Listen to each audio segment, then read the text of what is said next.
ยินดีต้อนรับทุกท่านกลับสู่การประชุมอีกครั้งนะคะอันนี้เป็นส่วนของ panel discussion แล้วเนาะค่ะ Good afternoon everyone on behalf of the organizers it is my great pleasure to welcome you to the launch of the book In the Mood for Texture The Revival of Bangkok as a Chinese City Thank you all for being here today scholars students readers and lovers of Bangkok. Bangkok is often described as chaotic, vibrant, and constantly changing. But today we are here to ask a different questions. What does Bangkok feel like beneath its surfaces? When we speak of texture, we are not only talking about buildings, streets, or material surfaces. We are also talking about memory, emotion, inheritance, and the invisible layers that shape how we experience the city. So, perhaps we begin with a simple but important question today for our audience to think about. When we say Bangkok has texture, are we talking about something that can disappear? And if it can disappear, can it also return? สวัสดีทุกคนนะคะในนามของผู้จัดงานเนาะก็ดีใจที่ได้ต้อนรับทุกท่านอีกครั้งนะคะสู่การเปิดตัวหนังสือ In the Mood for Texture วันนี้เนาะกรุงเทพเนี่ยมันก็มักจะถูกอธิบายหรือว่านิยามนะคะว่ามันเป็นเมืองที่แบบวุ่นวายมีชีวิตชีวาเปลี่ยนแปลงอยู่ตลอดเวลาวันนี้ก็เลยอยากจะชวนทุกคนมาตั้งคำถามเนาะว่าภายในพื้นผิวเหล่านั้นเนี่ยกรุงเทพอ่ะมันให้ความรู้สึกอะไรนะภายใต้ texture นั้นมันมี feeling มันมีความรู้สึกยังไงบ้างนะคะแล้วเวลาเราพูดถึง texture เนาะเราก็ไม่ได้พูดถึงอาคารสถานที่พื้นผิวทางกายภาพอย่างเดียวแต่เราพูดถึงความทรงจำอารมณ์ความรู้สึกการถ่ายทอดสืบทอดอัตลักษณ์ทางวัฒนธรรมแล้วมันก็มี layers บางอย่างที่มองไม่เห็นที่มันหล่อหลอมเป็นประสบการณ์ของการเป็นคนกรุงเทพหรือการเป็นเมืองกรุงเทพนี้นะคะวันนี้สิ่งที่เราจะชวนคิดกันก็คือว่าถ้าเราบอกว่ากรุงเทพเนี่ยมันมี texture เนาะแปลว่า texture นั้นน่ะมันอาจจะหายไปก็ได้หรือมันอาจจะกลับมาใหม่ก็ได้มันอย่างที่เราพูดถึง Chinese revival หรือการกลับมาของอัตลักษณ์จีนในวันนี้นะคะ So today we are honored to have with us three distinguished speakers each bringing a different lens to the ideas of Bangkok and its texture. The first one, a scholar of film, memory, and urban revival, Professor Dr. Arnika Fuhrmann, who is the keynote speaker today, and an award-winning novelist, a double series female writers, the first double series female writers whose works captures emotional landscape คุณ Veeraporn Nitiprapha ค่ะ And our special guest, an urbanist and a lecturer who studies the city through space, form, and data, the one who collect the data or can talk about the data and architecture, Assistant Professor Dr. Napong Rugkhapan ค่ะอาจารย์ตาวค่ะTogether, they help us see Bangkok not just as a place, but as something lived, remembered, and continually reimagined. Let's us begin with a shared question for all speakers first. Can I ask, is the Chinese presence in Bangkok today something inherited, performed, or rediscovered?คำถามก็คือนะคะการปรากฏของความเป็นจีนในกรุงเทพทุกวันนี้ค่ะมันเป็นสิ่งที่ inherit เนาะสืบทอดมาหรือมันเป็นสิ่งที่ perform แสดงออกมาหรือว่ามันเป็นสิ่งที่ rediscover ถูกค้นพบใหม่อีกครั้งนะคะ Let me start with อาจารย์ Arnika first the microphone please Okay.Hello. Okay. That's a really great and really difficult question. I think it's got to be all three. I wonder how to show an image. Oh, here we go. I wanted to have an image to underline my answer ขอโทษนะคะกลับไปที่ PowerPoint ต้องทำยังไงคะokay So I think it must be all three things, right? It's inherited. We saw one image already from the old customs house, right? This is what Bangkok has. It has texture, right? Something that might be gone in other Chinese cities or harder to find, Hong Kong, for instance. But in Bangkok, it is or was still there. So I wanted to use these two images to try to explain what texture does. So on the one hand, it is a very material thing, right? On the other hand, it is very closely connected to the sense of touch, maybe also other senses, but primarily touch in the, thinking of some theorists. So something like the customs house or a comparable building, yes, it is inherited. It is performed in contemporary Bangkok, right? This is the house that, this is the building where the film In the Mood for Love was shot, right? Because it is only Bangkok that can embody 1960s Hong Kong so well for a director like Wong Kar-wai. So most of the scenes in that famous Hong Kong film are shot in that alley that we just saw. So texture is a kind of history that keeps on changing. It's a kind of history that keeps the ruin, right?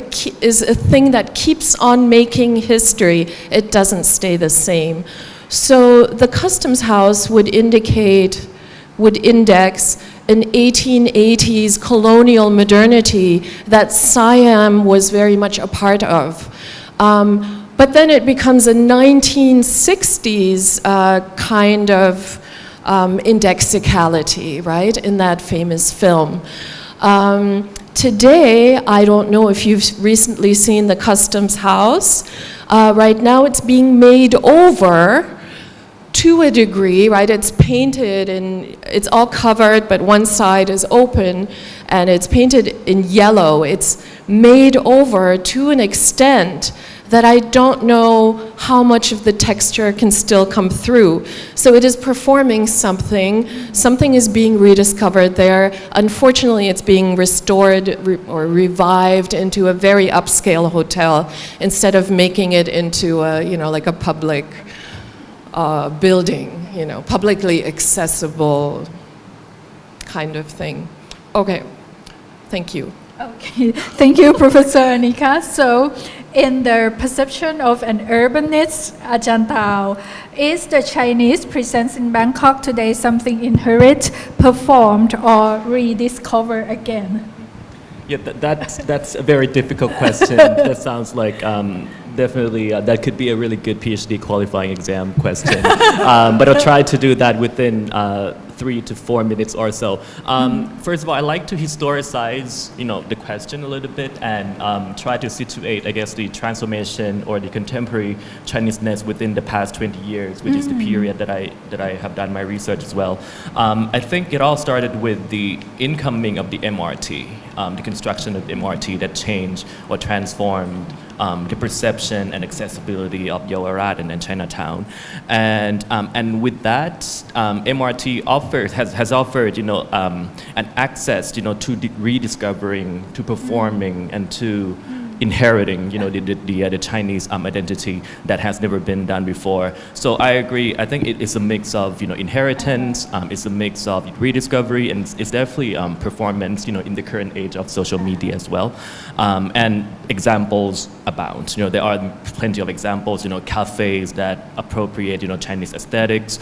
But to me, as an urban geographer, I like to pose a more critical and political economy kind of question, as in who profits, from the performance, who profits from the rediscovery, and who profits from, all of these, Chinese revival locations in Bangkok.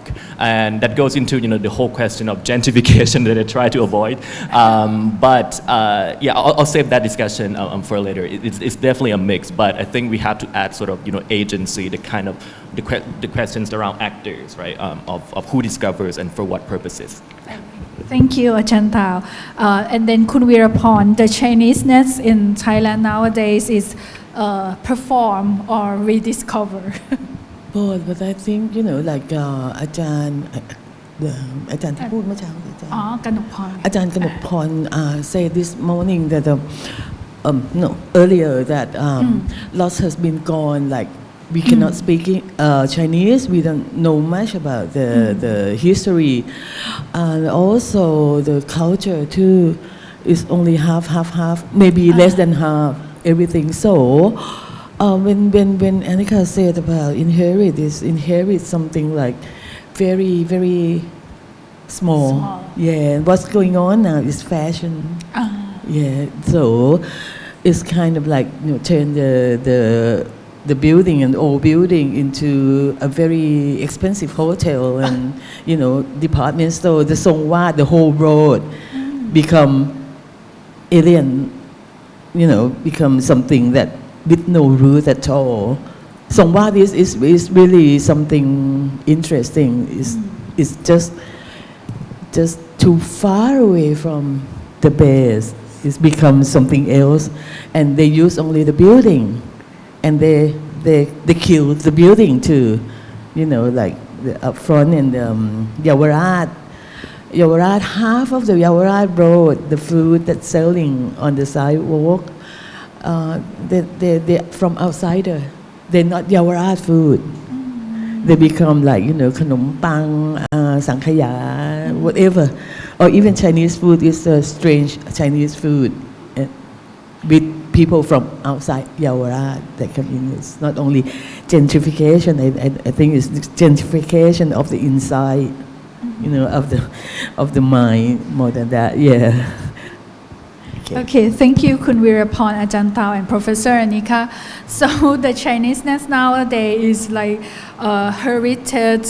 inherited, performed, and rediscovered expensively, right, in the form of fashion, more fashionable and more boutique hotel nowadays, right? Okay, so I will start the specific question for each speaker, right? We move back to Professor Arnika about Kun Veeraporn's novel. In Veeraporn's novel, holds on to memory, sometimes gently, sometimes painfully.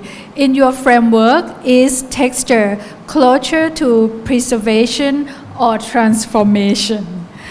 ในนวนิยายของคุณวีรพรเนาะมันมีการพูดถึงการเก็บความทรงจำเอาไว้นะคะบางครั้งก็เป็นความทรงจำแบบว่าเก็บแบบอ่อนโยนเนาะแบบ gently แต่บางครั้งมันก็เป็นความทรงจำที่เจ็บปวดนะคะเพราะฉะนั้นในกรอบคิดแบบ text ในกรณีของอาจารย์อนิคาวิเคราะห์ไว้เนี่ยนะคะ texture อันนี้มันเป็นการ preservation การเก็บรักษาอดีตหรือว่ามันเป็นการเปลี่ยนแปลงมันเป็น transformation กันแน่ให้เลือกอีกแล้วYes, that is such a beautiful question as well, and the answer again has to be both. But but why, right? So is texture closer to preservation or transformation? It does both, right? Because the ruin lives. And you were saying Veeraporn's novel holds on to memory. Yes. So where is history in a city that is transforming so quickly, right? So in a way, texture, that, I landed on texture, it's quite a desperate attempt to find anything that still is able to preserve history, right? To an extent. Right, when buildings are torn down, made over, etc., infrastructural transformation that Ajahn Napong writes about, etc. So yes, sometimes, and texture is the crumbling of the walls. It's the very sort of expressive type of historical inscription that we find in the customs house, in this cafe, etc. But it's also something that rises in a second instance, rises off the screen in cinema, right? Sometimes this building will not be there anymore soon. Maybe there's a film that was shot there. So then that is the only history we have, the only memory, maybe, right? The people who knew this house will die. So memory transfers to media at times. But the interesting thing, as you say, is that, and this is where texture is most difficult to find, to detect. Texture is also in literature, right? So there, maybe it's affective, maybe it's in the details, it's in the yellow pollen that drifts along to erase all memory at the end of the novel, at the end of Veeraporn's novel. So in a sense, texture becomes the holder of memory, the holder of history, when other things have gone. That's what some of the book tries to say. Thank you. It's okay, thank you. So I jumped to our only urbanist again, Ajahn Tao. From an urban perspective, I want to ask the questions about erasure or to delete something, to actually in the book, in the Mood for Texture of Professor Arnika also talk about a movie or a film, How to Think, right? So I want to ask our urbanists about erasure. So from an urban perspective, what does erasure look like? Is it demolition, renovation, or simply just a lifestyle change? คืออยากถามอาจารย์ตาวนะคะว่าในมุมมองของนักวางผังเมืองเนาะเวลาเราต้องลบเลือนหรือว่าเปลี่ยนแปลงพื้นที่ในกรุงเทพก็ตามเนี่ยนะคะมันการสำหรับนักวางผังเมืองแล้วเนี่ยการรื้อถอนการลบพื้นที่ลบทำลายอัตลักษณ์บางอย่างอะไรเงี้ยค่ะมันเป็นการปรับปรุงพื้นที่หรือว่ามันเป็นการแบบว่า lifestyle change มันเป็นการเปลี่ยนแปลงวิถีชีวิตเฉยๆอย่างเงี้ยค่ะโอเค Again, that's a big question. Maybe two propositions. First of all, erasure, architectural erasure or urbanistic erasure has always been around. It's not a recent phenomenon. It's not a recent transformation.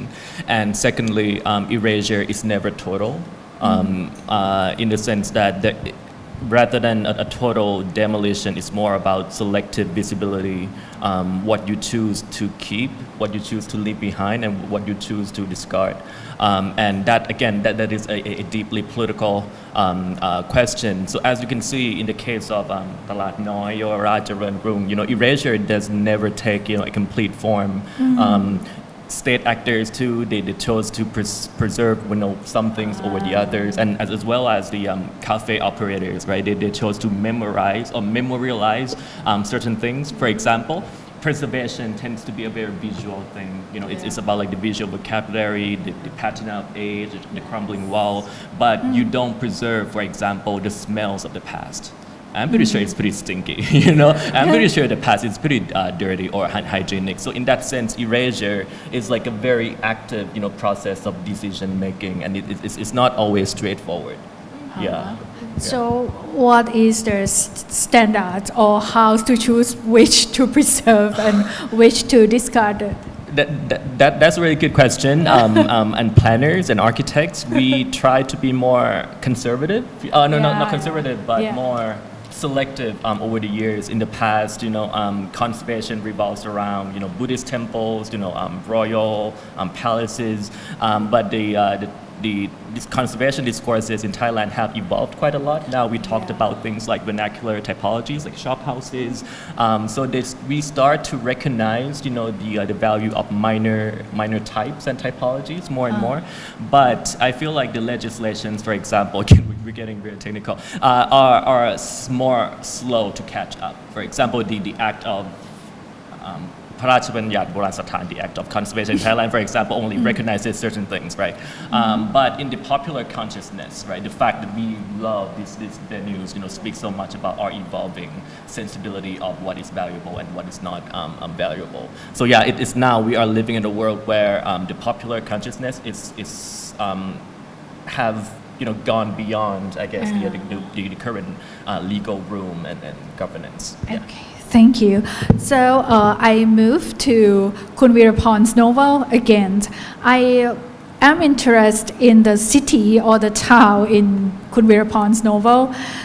I see that in your novel creates a town or communities or even a city that feels emotional and layered.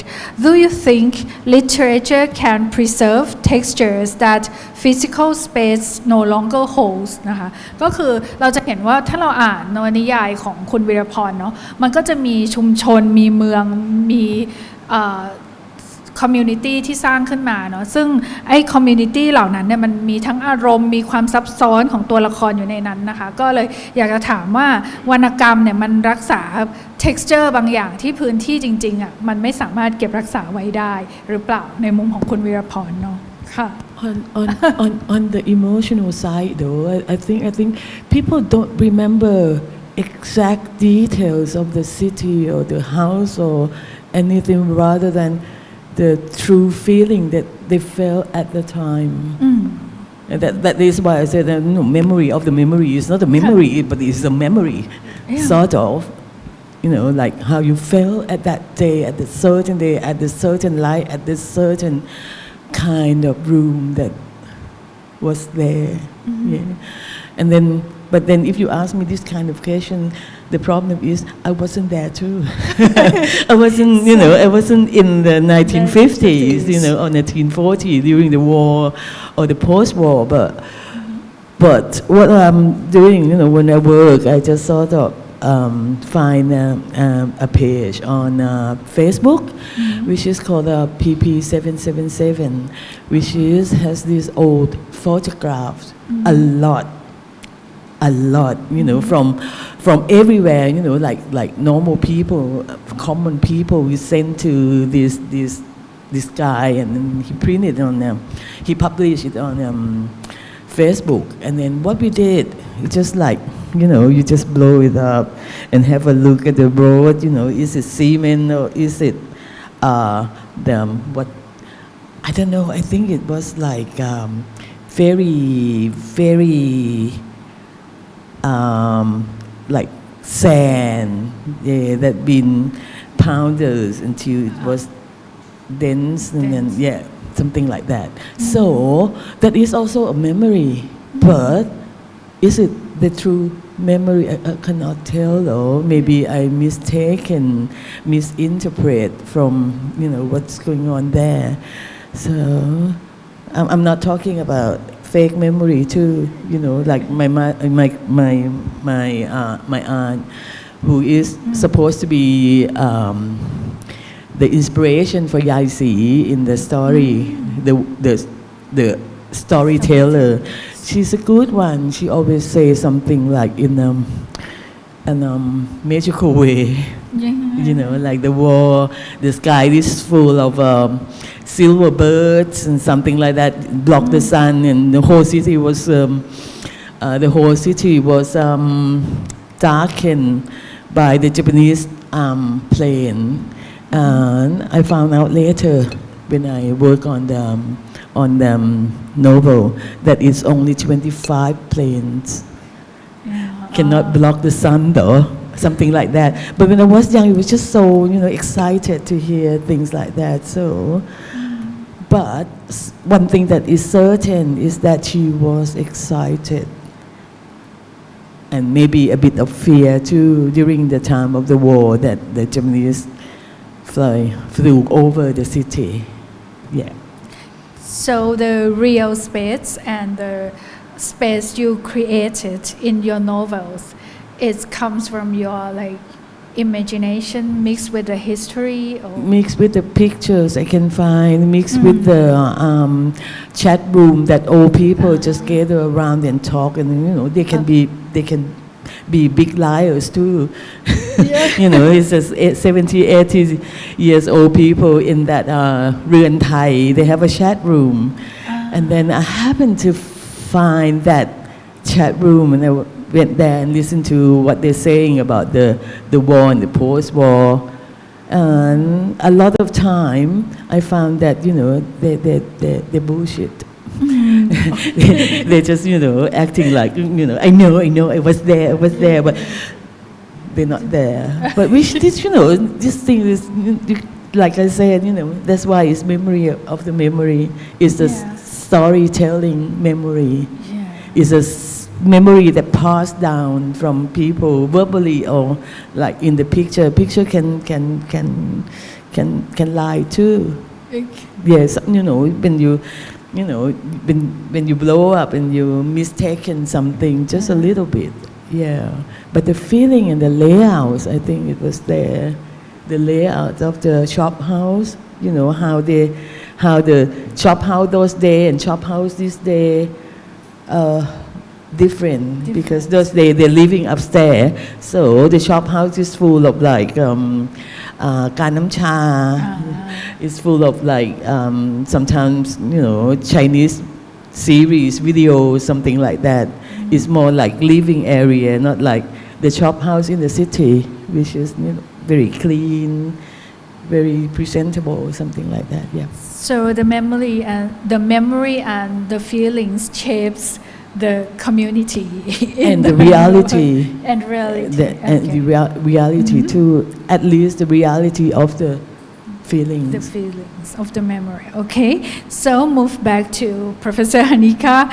The city in Kun Veeraporn's novel feels layered with ghosts of family and migration and inheritance. How does your idea of revival relate to this sense of haunting and continuity นะคะก็คือถ้าอ่านนวนิยายของคุณวีรพรเนาะเราจะเห็นว่าในนวนิยายเนี่ยมันมีการซ้อนทับเนาะมันมีเลเยอร์ของเรื่องแบบผีในครอบครัวการอพยพการสืบทอดอัตลักษณ์บางอย่างนะคะพอมองด้วยแนวคิดแบบ revival ของ Professor Arnika แล้วเนี่ยค่ะไอ้การฟื้นคืนนะคะไอ้การ revival อันเนี้ยค่ะมันสัมพันธ์ยังไงกับไอ้ความรู้สึกของการถูกหลอกหลอนเนาะ haunting แล้วก็ไอ้ความ continuity ความต่อเนื่องนี้ค่ะค่ะ Thank you for that really great question, and I love haunting, of course.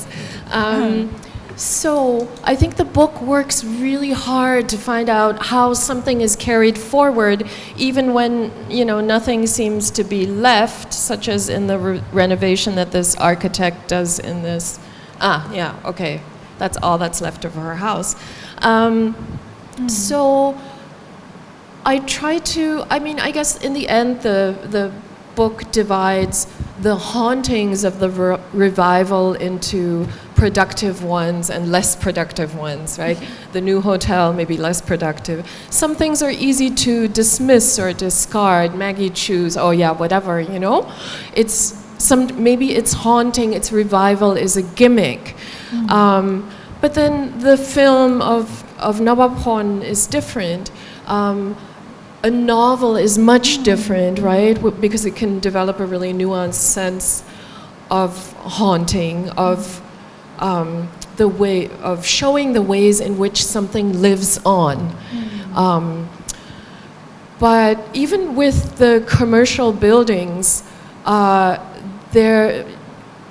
it's difficult to divide them into like good and bad revival, good and bad haunting, because at first I did. I was like, oh, this is a gimmick, Then I went back to look at what they did, and I talked to people, and I saw how people were interacting with the texture, right? So the haunting is actually very difficult to analyze sometimes, right?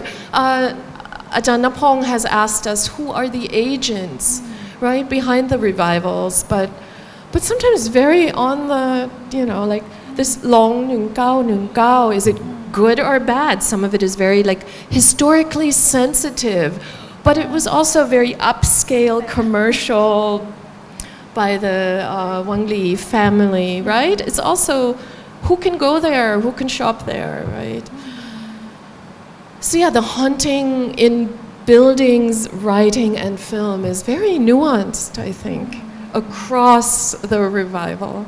Thank you for the question. Okay, so let's move to Ajahn Napong again. No? So when neighborhoods are redeveloped, do they gain new texture or do they become more standardized? Like I said, when we talk about erasure and then we made or create the new texture, so it's kind of developing the space or it's just making it become more standardized. Every area looks the same, something like that. ก็จะถามอาจารย์ตาวนะคะว่าเวลาที่ย่านต่างๆในกรุงเทพเนาะมันถูกพัฒนาใหม่อะค่ะมันเป็นการแบบสร้าง texture ใหม่ให้กับกรุงเทพหรือว่าจริงๆแล้วมันกลายเป็นแบบทำให้ทุกที่เป็นมาตรฐานเดียวกันหน้าตาเหมือนกันทั้งหมดเหมือนแบบทรงวาดทั้งเส้นก็ดูเหมือนกันหมดหรือว่าความเป็นจีนแบบใหม่ที่สร้างขึ้นในกรุงเทพเนี่ยค่ะมันกลายเป็นแบบ standardize ไปหมดแล้วหรือว่ามันเป็นการแบบว่าgiving a new textures นะคะค่ะ I'm obsessed with choosing between this or that. Sorry. That's really good. I'm trying to think how to approach this question. So yeah, it depends on, I guess, the context. We do see standardization as well. You know, especially in the case of suburbia. You know, Bangkok suburban redevelopment. You get like a very generic formula of redevelopment, community malls, highways, you know, Big C and now the Noi, right? And then gated communities, right? So these are generic, standardized, you know, formulaic, and that is because of supposedly that is the decision of Bangkok inhabitants that they choose to live in single-family housing in these suburban areas. But we might be able to argue that, but in the inner city districts like Songwat or Talat Noi, there is an attempt to diversify a little bit, you know, to make it more postmodern, you know, have the textures, right, as a way to distinguish itself. Again, that is in large part due to the commercial propulsion, right? The idea of making money, that we don't want to be the Big C, we don't want to be the Central, we don't want to be Siam Paragon, but we want to be Songwat, you know. So texture in that sense is that, you know, that motif of making new monies, you know, that haven't been done before. But then again, but texture that we have seen, there are, on the one hand, on the surface, you know, it is an attempt at originality, but if you look closely at it, you know, it is very much scripted, circulated and appropriated and recycled over and over. And we begin to recognize the same texture everywhere now, you know, minimalist cafes, what have you. Lots of that. So that is maybe the dilemma or like the internal contradiction of texture or textural originality, that on the one hand we profess originality, but at the same time we cannot escape what people like. You know, what is the contemporary taste, you know, and how it dictates the expression of textures. Maybe going back to your point about like the you know, modernization versus texture erasure with versus preservation. I do like that a lot, but I think it's time that in Southeast Asia we develop a new language to talk about urban transformation beyond binaries.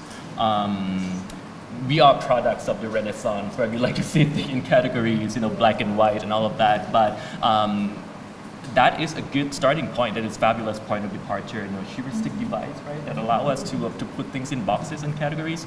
But look at Bangkok, for example. That's why we instead rely on terms like chaos, vibrancy, because we don't know what categories to put Bangkok in. Yeah, it's an ongoing task of theory building. Yeah. Okay, thank you. I agree with Ajahn Tao. When we look closely, actually we will see how it's diversified and like kind of postmodern style. Okay, so move back to Kun Veeraporn's and about the Chinese identity. Okay, so Kun Veeraporn's novel. So when writing about Chinese heritage, do you feel you are rediscovering something lost, or you just reimagining something for the present? I mean that เมื่อเราถามคุณวีรพรเล่นๆนะคะว่าเวลาที่คุณวีรพรต้องเขียนถึงChinese heritage หรือว่ามรดกทางวัฒนธรรมจีนต่างๆเนี่ยนะคะอยากถามคุณวีรพรว่ามันเป็นกระบวนการของการแบบว่าเวลาที่เขียนรู้สึกเหมือนกำลังแบบ recover สิ่งที่lost ไปแล้วให้กลับมาหรือว่าเป็นการ reimagine คิดใหม่สร้างใหม่ขึ้นมาสำหรับงานในปัจจุบันสำหรับ reader ในยุคปัจจุบันนี้กันแน่คือความเป็นจีนรู้สึกว่าได้ไปกอบกู้ขึ้นมาหรือว่าสร้างขึ้นใหม่ค่ะ difficult. Why can't you ask me something simple like what I ate at lunch and something okay, like just that? Chinese heritage. No. Okay. I think what I'm interested in when I wrote about this is identity. My identity. I just went to Taiwan last month, and then, everywhere I went, people are gonna talk Chinese on my face, and I'm gonna go like, 我不知道 because this means I don't know, I don't understand what you're saying, and then they still keep saying Chinese on my face, and then because I look so Chinese, I look very Chinese, pure Chinese. I mean, my skin tone is not like Thai or half Thai, half Chinese. I'm really Chinese though, too white, and then I found like what is me then. What was me then? What was me when I wrote the story? What we are. I mean, the only thing that I wrote about this, one thing that I wrote about this is, what we are. What you are. You look Chinese too. Everybody looks Chinese. The whole city looks Chinese. But we cannot speak Chinese. How much we feel Chinese, how much we feel like Chinese. Things like that, we were here, and then the population is about, in Wikipedia, is about 40% of the population are, some kind of Chinese, full Chinese, half Chinese, 30% Chinese, something like that. But we didn't study about this in school. We don't know anything about how Chinese coming to Thailand, what they're doing. And another thing that I was interested is the Veeraporn that area. I went to the very last year that they have this kind of like winter festival.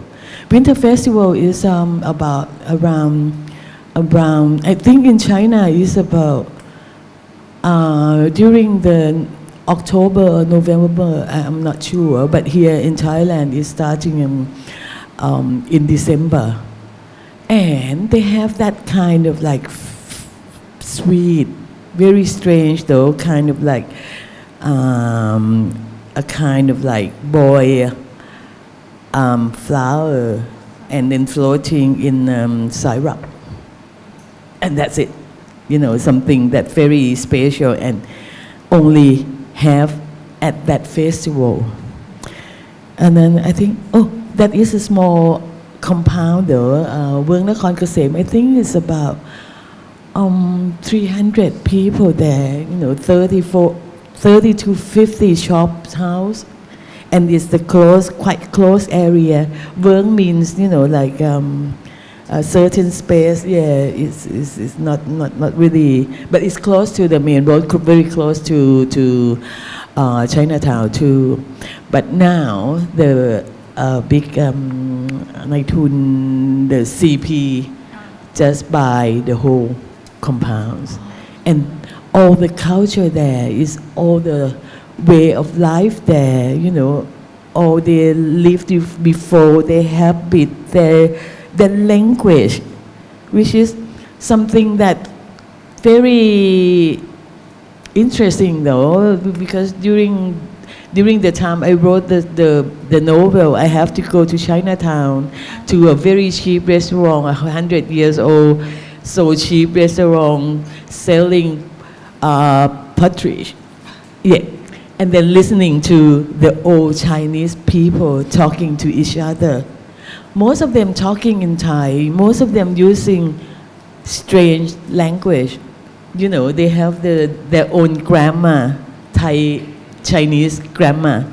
They swap words around and then, you know, they made up some kind of their own words, things like that. Very, very interesting too. So this kind of thing just gone. The identity of the new Chinese, the root, the inhabited, everything that we're talking here, it's all gone with the space called Nakhon Kasem. And now the CP just opened up and leasing, and nobody went there. Nobody paid to be there because it's so expensive. Now, when we're talking, we didn't talk about the price of the, you know, of the space. Like Songwat, they're gonna stay there for like, I think those shop might be there for only till next year. And then if they cannot sell, they're gone. The newcomer come with a new idea, with a new fashion, with the new things, you know. They not stay long enough to build up their own culture. And they're not even there actually. They're not staying on the second floor like before. They're not a community. They're just another kind of department store. And that is something that I think. Did I answer? Can I ask you, let's move to the very simple question. Okay, thank you. Do you intentionally choose to present the Chineseness or Chinese identity in your novel? Or just it's kind of automatically processed when you just create what I the had in novels? mind. No, people ask why Chinese. I'm Chinese. That's easy. How can I write about, you know, Arabs or European? I'm Chinese. I'm intended. My intention about this story is about the outsider.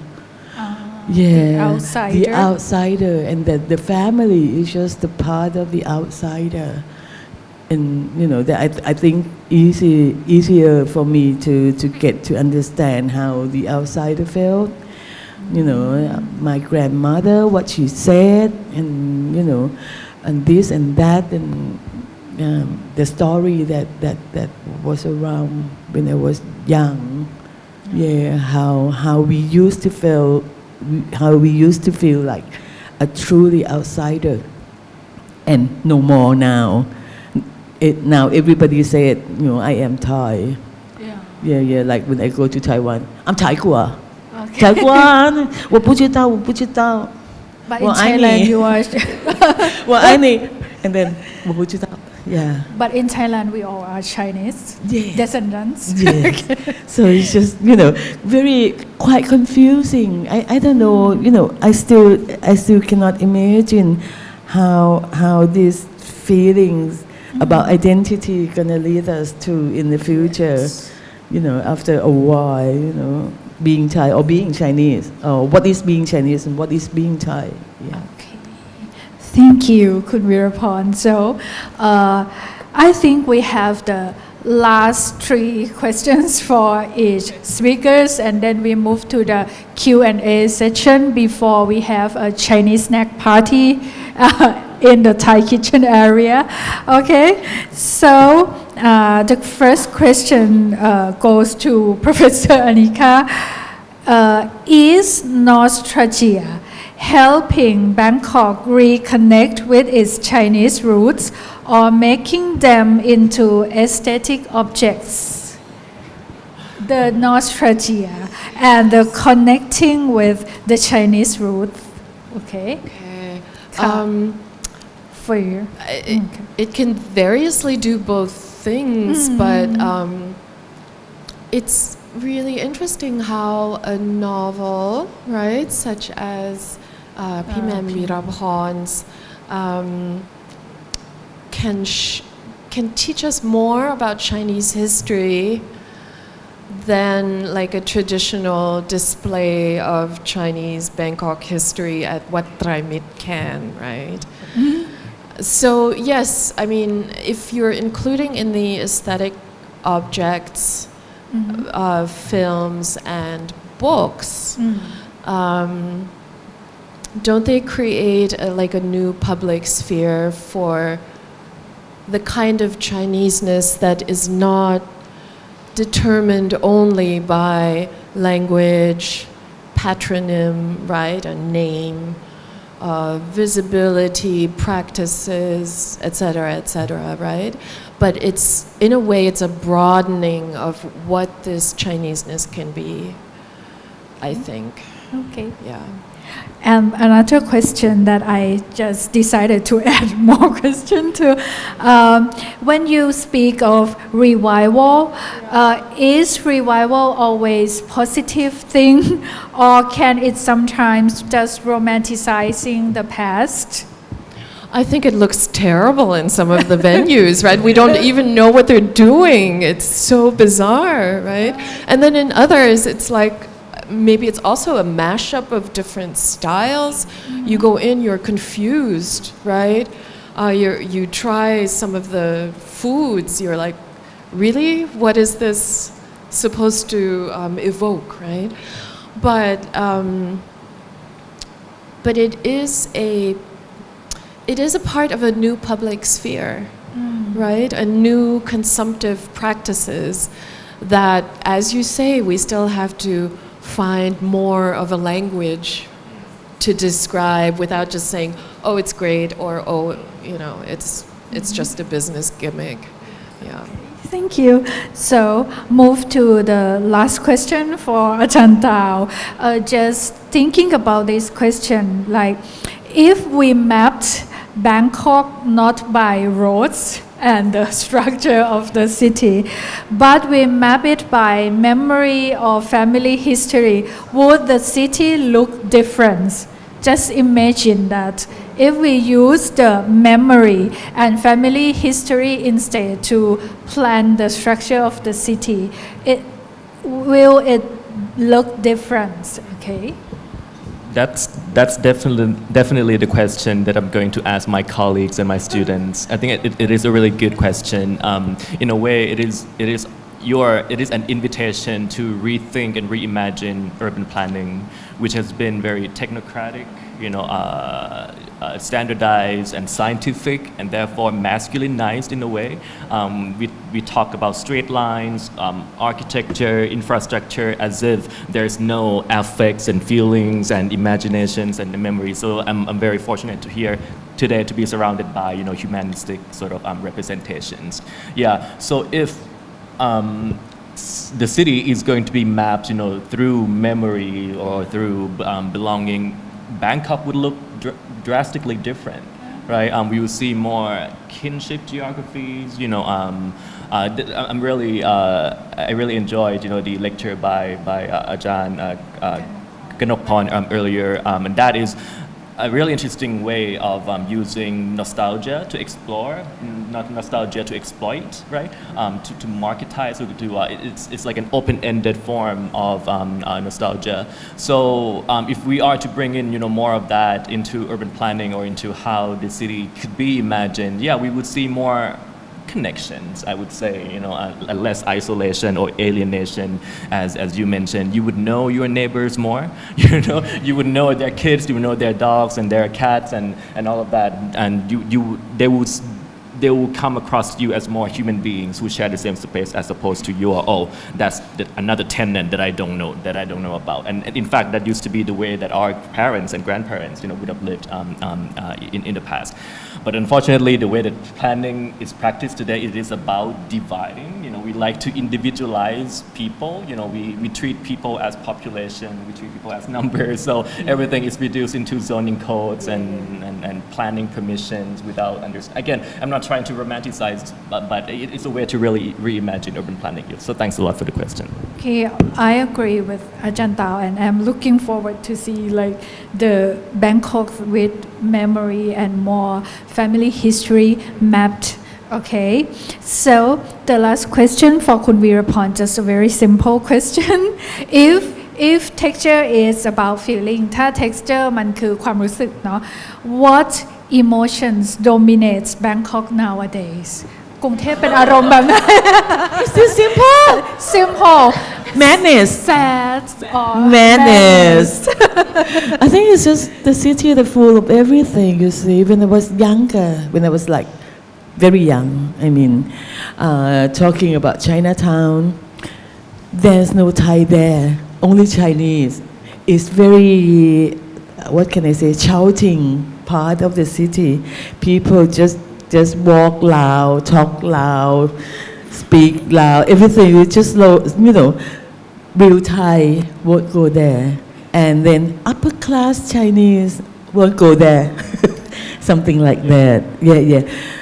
My mother is not upper class, but my mother is kind of like what can I say? My mother is kind of like some kind of like into the western side. She was a piano teacher, so she's a bit.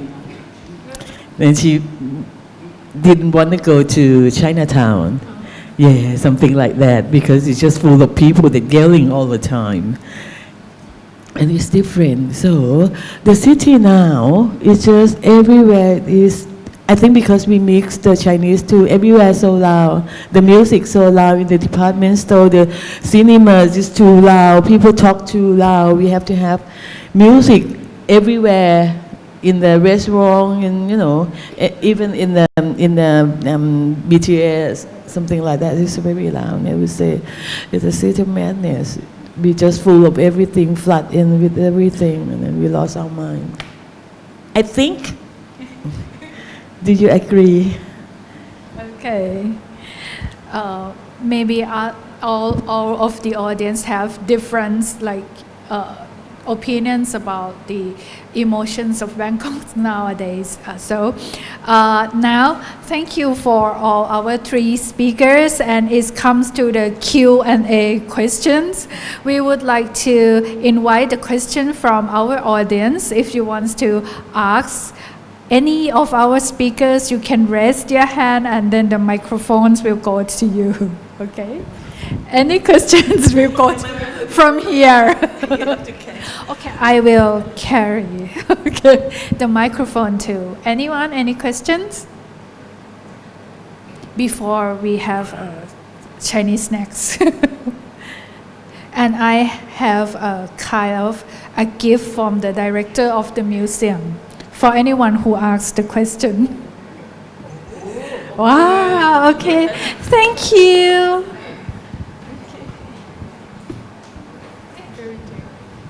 I actually realized now I understood the poster wrong. I thought it's gonna be about some cloth, like texture of the cloth and patterns.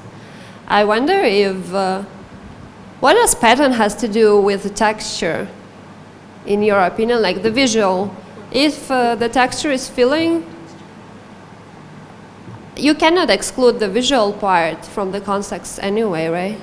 I would like to get an answer from all three of you. Thank you. So this tiny Chinese calendars goes to you. Okay, so Professor Arnika. So your question is, how do we think about the visual, right, and texture? Yes, because the visual, maybe we cannot, it's not about touch, right? So there's a way of thinking about objects and their textures and history, right? So the idea is, this would be Sedgwick, but also someone like Sarah Mitakis. The idea is that history is stored in both the object and in feeling and memory and senses, right? In my interaction with the object. And so when we think about texture, first of all, yes, it's about touch. Is it rough? Is it smooth? You know. But I think all of us here are abstracting from that a bit, and so is, you know, are the cultural producers that we've been mentioning. Because and in the case of the visual, there are quite a few theorists who, mostly in relation to screen media, have theorized the screen as something that's not flat. It's not two-dimensional, right? And this is actually a good image. Like, when you look at it, you can almost, your other senses might be engaged, right? Or you could imagine yourself being in that room, or maybe it invokes a memory, right? Of, oh, back when I was in X city, you know, I was in a place like this, and oh, sorry. So yes, that would be, there's a way of thinking of cinema especially as involving more senses than the visual and the auditory. So that would be my answer to this question for now, yeah. Thank you. Okay, sir. Okay, so.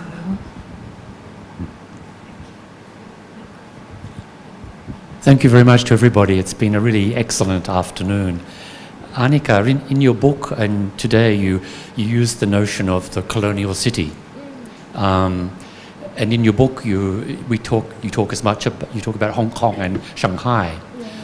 You know, I was sort of thinking, you know, we imagine the Bund in Shanghai, you know, as a site of colonial concessions, different colonial period, different colonial regimes, the French, the German, etc.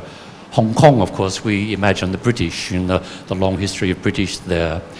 Yet you're putting Bangkok into this pattern of colonial cities. And I was just wondering whether you would perhaps expand on the notion of the colonial city and how you use that in the book and linking the three cities together perhaps. How does that emerge in your analysis? Yes, thank you so much for that question. So I guess the book works hard to mine Bangkok's semi-colonial status for a kind of critique, right? The three cities you mentioned are all have anomalous types of coloniality, and Bangkok has been by many, not me, other historians, has been classified, or Thailand Siam has been defined as semi-colonial in the sense that Siam is both subject to colonial pressure, considerable, not like in Shanghai with the colonial powers having dominion over territory, but through trade agreements, treaties, Bowring Treaty, and so on. But in the built environment, we see colonial styles, right? This is a colonial style, the old customs house. The difference is it would not have, it's modeled on British India, right? Something that, a system, a framework that the Siamese Thai state adopted for itself. And so,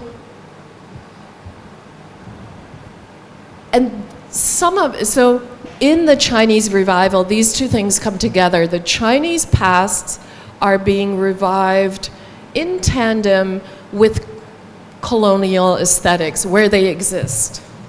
Maggie Chu's The Club is supposedly the vault of a colonial bank. So those aesthetics are highlighted, right? And that would be in the areas of around, in the Latanakosin area too, but then also in the districts south of there, Sampanta Wong Bang Rak and Pomprap, right? That's where these things come together. If you go to Ba Hao, the cafe, it's a colonial style warehouse right in the middle of, let's just say, Chinatown, that would have been used for storing wares, materials, right? So those two things are revived in tandem. And I think that the colonial here stands in for the, for the idea of abundance, plenitude. Yeah. So instead of just dismissing it, I try to make the particular colonial temporality of Thailand, which I have named with Lisa Hong, the never and yet still. I'm thinking of that as a fantasy space, both nationally and internationally, that people use productively. Yeah, that's what part of the book tries to do. Thank you. Thank you. Sorry that we ran out of the gift. Thank you. So I agree with what he just said. I think it's normally people compare like Shanghai and Hong Kong together. I'm not just to mention that even the early formation of the colonial history in Hong Kong, many Shanghainese also contributed to the sort of the commercial development in Hong Kong. But it's also rare like people compare, like I think look Bangkok in sort of comparison with like Hong Kong and Shanghai, because I think Hong Kong and Shanghai were part of the chain, but because of the colonial kind of intrusion, that's how their history is formed. But I guess my question is I'm mostly interested in the notion of erasure you mentioned, like for example in the Cultural Revolution, and how the story of the Cultural Revolution also transcend into sort of the overseas diaspora community in Bangkok. I wonder if you would frame it as also like not only as a format of continuation, but also as a way to preserve sort of the Chineseness amidst the Cultural Revolution. So if the Cultural Revolution is all about erasure and destruction of the sort of the traditional Chinese norms, then the passing of those stories to the sort of the Bangkok Chinese community, would that also be seen as not only continuing the sort of the Chinese tradition outside of the PRC, like as a legal entity, as a political entity, but also as a way to preserve it outside of China? I think both inside and outside, and that is the magical thing I think that Veeraporn's novel does, is that it, right, instead of, so often we think of literature or your field, comparative literature, as like, okay, it's this literature and then it travels somewhere else. But in this fascinating novel, literature follows a much more circular trajectory that then does really interesting things with how we think of the origins of culture, right? So, yeah, that was the argument in that chapter. Thank you. Any questions? Okay. อาจารย์ชัยรัตน์ค่ะ ปฏิทินหมดแล้ว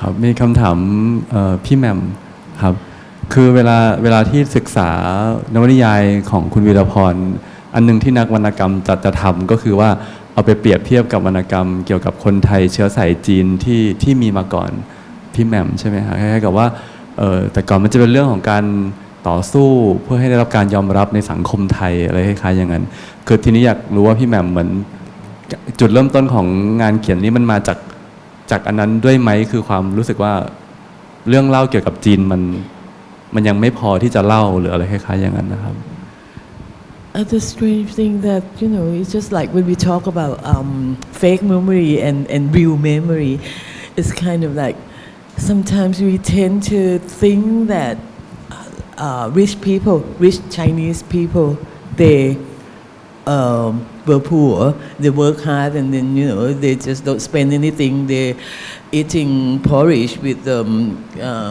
rocks that fry with salt, something like that, and that kind of tales. So when I start writing about this story, I thought about poor Chinese, the people that has no faces, the people that been erased from the history that you never known, the people that come poor and then stay poor and then die poor and then gone poor. We never known about them. So we know about that CP, rich people, CP again. Are they going to pay me or are they going to kill me? I mean, you know, the rich Chinese, which is, normally they have connection. No one talks about connection. No one talks about, you know, the poor stay poor. A lot die and a lot become just middle class Chinese like that. So I think I just want to present some pictures, that's all. Which is only just to say that the tales got, you know, we have so many tales, not only one tales about Chinese in Southeast Asia. And actually, if you go to like Malaysia, they tell us another story. You know, what's happening to here is one problem that's happening here is Chinese people, they don't tell about the past. They don't tell their grandchild about grandchildren about their past. The reason is that, you know, like when I was young, I asked my grandma, Grandma, can you tell me about, you know, when you first come to Thailand? And she said, why you want to know? We were so poor. And, you know, life is, you know, uncomfortable, full of, you know, a lot of things, hard work, blah, blah, blah, blah. Why you want to know? Why don't you want to know about the rich people, successful people? And then I found out later, very late, that the first thing is that we cannot speak Chinese, and that is the barrier, the first barrier. They don't speak good Thai enough to tell the story. And the second thing, they feel ashamed of being poor, ashamed of being unsuccessful, something like that. Very Asian, very Asian. So I don't tell you the story of my misfortune, or, you know, the God didn't help us. The God ignore us, it's our fault, you know, or bad karma, whatever. But it's, you know, Asian thing, so it's cut off. And now everybody is just kind of like believe in the story of the Chao Sua, the rich people story, you know, that they work hard and then they become 3 billion baht, like that. Actually, I like this novel, Crazy Rich Asian. It's the good one, you know, how they related, how they built up their fortune, like that. The rich people, the rich Chinese, they did like that, you know. It's nothing like what we heard about rich Chinese here. Yeah. Thank you คุณ Veeraporn